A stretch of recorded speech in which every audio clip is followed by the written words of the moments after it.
प्यारे बच्चों, नमस्कार। बच्चों, पिछले दिनों हम आप लोगों को रघुवंश महाकाव्यम द्वितीय सर्ग के 48वें श्लोक तक का अर्थ बताया था।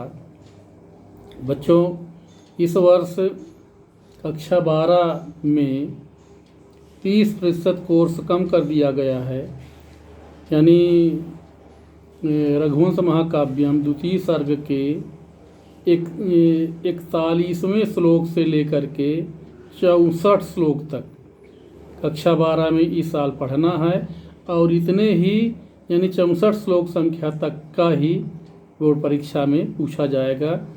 और ठीक इसी प्रकार से चंद्रापीठ कथा में भी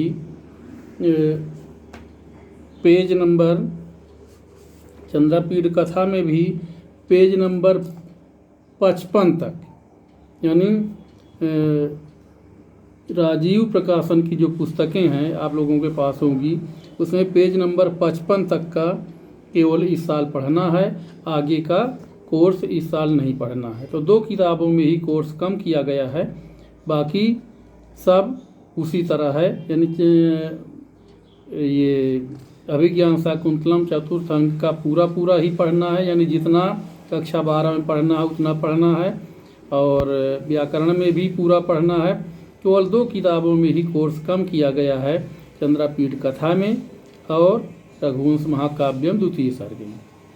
तो अब आज बच्चों रघुवंश महाकाव्यम द्वितीय सर्ग का 49वां श्लोक हम आप लोगों को पढ़ा रहे हैं। आप लोग किताब में देखिएगा, और 49वां श्लोक पेज नंबर 111 राजीव प्रकाशन की पुस्तक में है। इसमें का 49वां श्लोक देखिए। अथैक धेनोरपराध चंडात गुरोः कृशानु प्रतिमाद विभेसी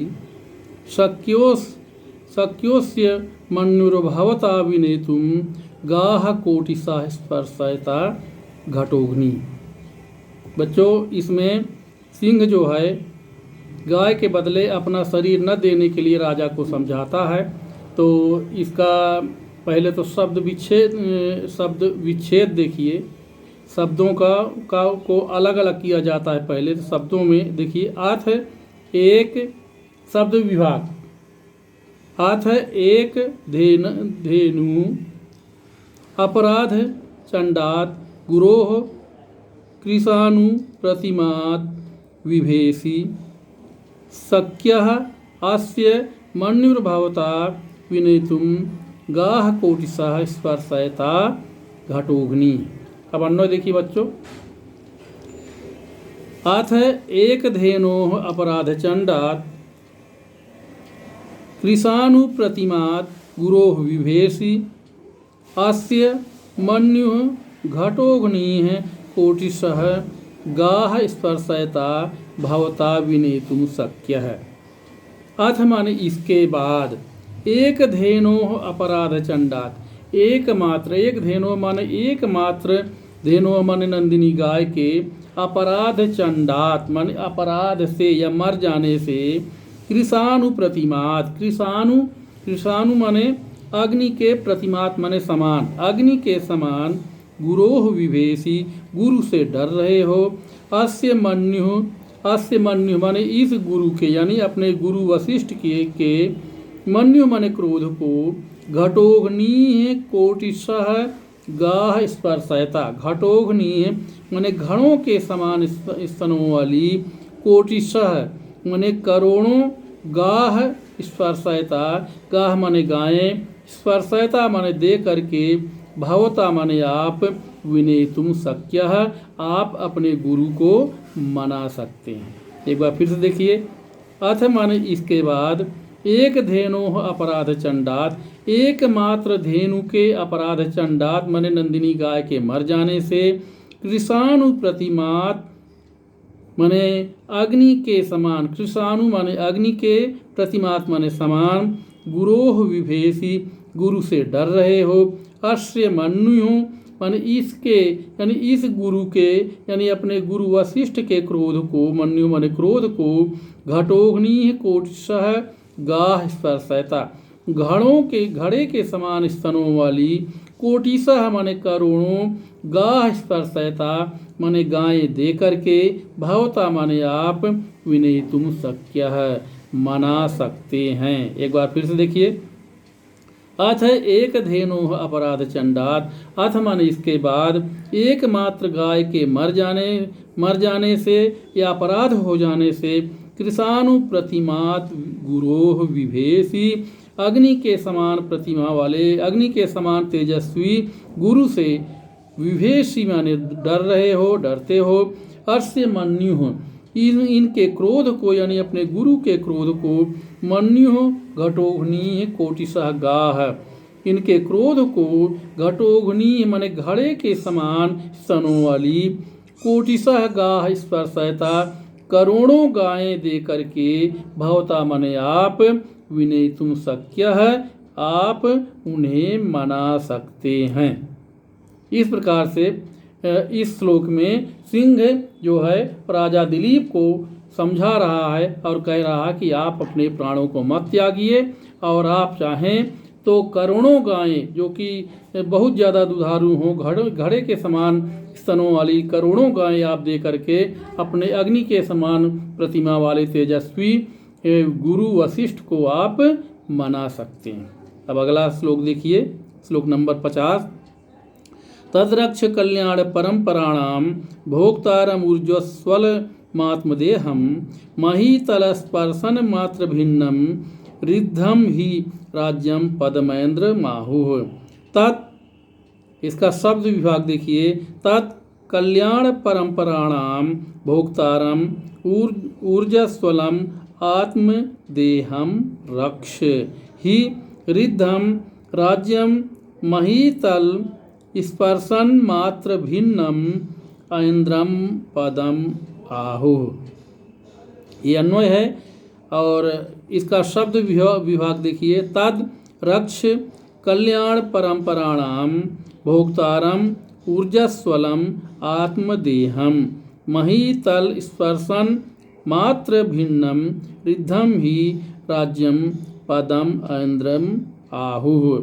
बच्चों, शब्द विभाग इसलिए आवश्यक होता है क्योंकि जो शब्द होते हैं श्लोकों में उनमें किसी में संधि होती है, किसी में समास होता है, तो इस तरह से शब्दों को अलग अलग करना जरूरी होते है। इसका एक बार अन्वय फिर से देखिए, तत्कल्याण परंपराणाम भोक्तारम ऊर्जस्वलम आत्मदेहम रक्ष ही रिद्धम राज्यम महीतल स्पर्शन मात्र भिन्नम ऐन्द्रम पदम आहुः। तत् माने इसलिए, कल्याण परंपराणाम माने परंपरा से कल्याण को भोगने वाले या अनेक सुखों को, भोक्तारम माने भोगने वाले, ऊर्जा स्वलम माने ऊर्जा से भरे हुए या शक्तिशाली, आत्मदेहम रक्ष अपनी शरीर की रक्षा कीजिए।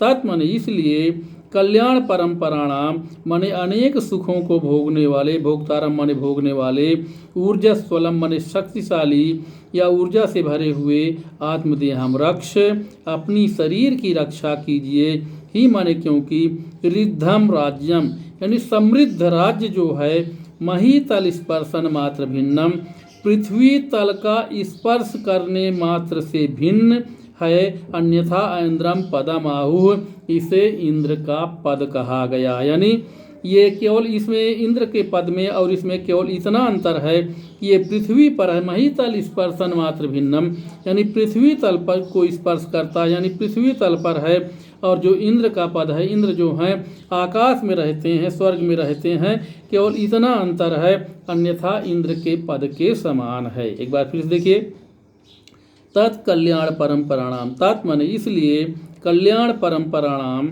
माने अनेक कल्याणों को, अनेक सुखों को भोक्तारम माने भोगने वाले, ऊर्जा स्वलम माने ऊर्जा से भरे हुए, आत्मदेहम रक्ष अपनी शरीर की रक्षा कीजिए ही माने क्योंकि रिद्धम राज्यम क्योंकि समृद्ध राज्य महीतल स्पर्शन मात्र भिन्नम, पृथ्वी तल का स्पर्श करने से मात्र से भिन्न है, अन्यथा इंद्रम पदम आहु, इसे इंद्र का पद कहा गया। यानी इंद्र के पद में और इसमें मात्र इतना ही अंतर है कि इंद्र स्वर्ग में या आकाश में रहते हैं और राजा जो होता है वो पृथ्वी तल पर रहता है। एक बार फिर देखिए, तत् माने इसलिए, कल्याण परम्पराणाम अनेक सुखों को भोगने वाले, भोक्तार माने भोगने वाले, ऊर्जा स्वलम आत्मदेहम रक्ष, ऊर्जा से भरे हुए अपने शरीर की रक्षा कीजिए। ही माने क्योंकि रिद्धम राज्यम समृद्ध राज्य, महीतल स्पर्शन मात्र भिन्नम, पृथ्वी तल का स्पर्श मात्र से भिन्न है, अन्यथा इंद्रम पदमाहु, इसे इंद्र का पद कहा गया है। अब अगला श्लोक देखिए बच्चों, एतावदुक्त्वा वीरते मृगेन्द्रे प्रतिस्वनेनस्य गुहागतेन शिलोच्चयोपि क्षितिपालमुच्चैः प्रीत्या तमेवार्थमभयाभासतेव। इसका अन्वय देखिए, मृगेन्द्रे एतावदुक्त्वा वीरते सति शिलोच्चयः अपि अस्य गुहागतेन प्रतिस्वनेन उच्चैः क्षितिपालं प्रीत्या तम एव अर्थम आभासत। मृगेन्द्रे माने मृगों के स्वामी यानी सिंह के, एतावत उक्त्वा इतना कह करके, वीरते माने चुप हो जाने पर, शांत हो जाने पर, शिलोच्चयः अपि पर्वत भी, अस्य गुहागतेन इसकी पर्वत की गुफाओं में, गुफाओं के प्रतिस्वनेन माने प्रतिध्वनि से, उच्चैः माने ऊंचे स्वर में, क्षितिपालम प्रीत्या मानो क्षितिपाल माने राजा दिलीप से, प्रीत्या माने प्रेम पूर्वक, तम एव अर्थम आभासत मानो उसी ही अर्थ की भाषा पुनः कर रहा, माने प्रेम से, मानो राजा दिलीप से जोर से वो कहने लगा। यानी चूंकि पर्वत में गुफाएं थीं और गुफाओं से प्रतिध्वनि वापस आ रही है, तो ऐसा लग रहा है कि सिंह पुनः राजा दिलीप से पुनः वही बातें कहने लगा। एक बार फिर देखिए, मृगेन्द्र एतावत उक्त्वा, सिंह के द्वारा एतावत उक्त्वा इतना कहकर, वीरते मन चुप हो जाने पर, शिलोच्चयः अपि पर्वत भी, अस्य गुहागतेन इसकी गुफा में, प्रतिस्वनेन गुफा के द्वारा, प्रतिस्वनेन माने प्रतिध्वनि से, उच्चैः माने ऊंची स्वर में, क्षितिपालम प्रीत्या मानो राजा दिलीप से प्रेम पूर्वक, तम एव अर्थम आभासत मानो उसी ही बात को पुनः कह रहा है। यानी ऐसा लग रहा है कि मानो राजा दिलीप से सिंह दोबारा उसी बात को कह रहा है। बच्चों, इस श्लोक में उत्प्रेक्षालंकार है, इव यानी मानो, तो मानो का जहाँ पर प्रयोग किया जाता है वहाँ पर उत्प्रेक्षालंकार होता है। एक बार फिर से देखिए, मृगेन्द्रे एतावत उक्त्वा, सिंह के द्वारा एतावत उक्त्वा इतना कहकर, वीरते मन चुप हो जाने पर, शांत हो जाने पर, शिलोच्चयः अपि पर्वत भी, अस्य गुहागतेन इसकी गुफाओं के अंदर से, प्रतिस्वनेन माने प्रतिध्वनि से, उच्चैः माने ऊंची प्रतिध्वनि से, ऊंची आवाज से, क्षितिपालम माने पृथ्वी पालक राजा दिलीप से, इव माने मानो, प्रीत्या तम एव अर्थम आभासत उसी ही अर्थ को मानो पुनः जोर से कहने लगा। यानी ऐसा लग रहा है यानी पर्वत की गुफाएं भी उसी बात को यानी सिंह की बात को पुनः दोहरा रही। एक बार फिर देखिए, मृगेन्द्र एतावद उक्त्वा सिंह के द्वारा ऐसा कहकर चुप हो जाने पर, शिलोच्चयः माने पर्वत भी, अस्य गुहागतेन इसकी गुफा के अंदर की प्रतिध्वनि, उच्चैः माने ऊंचे स्वर में, क्षितिपालम माने राजा दिलीप से, प्रीत्या तम एव अर्थम आभासत मानो उसी ही बात को गुफाएं भी मानो उसी ही बात को दोबारा कहने लगी। यानी ऐसा लग रहा है कि सिंह की बात को ही दोबारा पर्वत की गुफाएं भी कह रही हैं। इस प्रकार से बच्चों आज का इतना ही। अब 52वां श्लोक फिर अगले दिन पढ़ाएंगे। धन्यवाद।